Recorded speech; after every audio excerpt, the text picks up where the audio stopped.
এআইইউডিএফৰ প্ৰধান বদৰুদ্দিন আজমলে অধ্যাপিকা গীতাশ্ৰী তামুলীৰ বিৰুদ্ধে কৰা অশোভনীয় বক্তব্যৰ বিৰুদ্ধে বিপিএফ দলৰ মুখপাত্ৰ বেগম আখতাৰ আহমেদৰ এটি ফেচবুক পোষ্ট।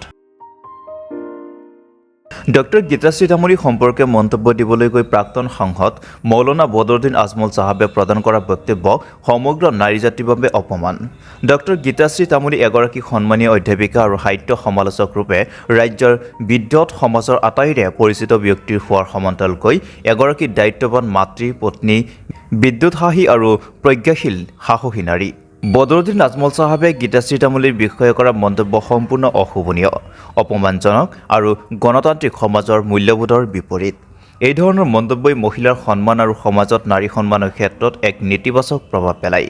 তাৰোপৰি কোনো ৰাজনীতিবিদৰ পত্নী হ'ল বুলিয়ে ব্যক্তিগত আক্ৰমণ কৰা একেবাৰে অগ্ৰহণযোগ্য। মই এগৰাকী নাৰী হিচাপে এই ধৰণৰ মন্তব্যৰ তীব্ৰ নিন্দা প্ৰকাশ কৰোঁ।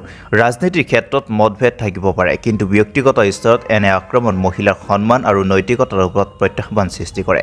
আজমল চাহাবে নিজৰ মন্তব্যৰ বাবে জনগণৰ ওচৰত ক্ষমা প্ৰাৰ্থনা কৰিছে যদিও এয়া এটি মচিব নোৱাৰা দাগ আৰু এগৰাকী বয়োজ্যেষ্ঠ ৰাজনীতিকৰ মানসিকতাৰ বহিঃপ্ৰকাশ। ডক্টৰ তামুলীৰ মেধা আৰু যোগ্যতাক লৈ প্ৰশ্ন তোলা তথা তেওঁৰ ৰাজনীতিক স্বামীক আক্ৰমণ কৰিবলৈ গৈ তেখেতৰ মেধা, প্ৰতিভা আৰু যোগ্যতাক লঘু কৰিবলৈ বিচৰা কাৰ্যকো গৰিহণা দিছোঁ।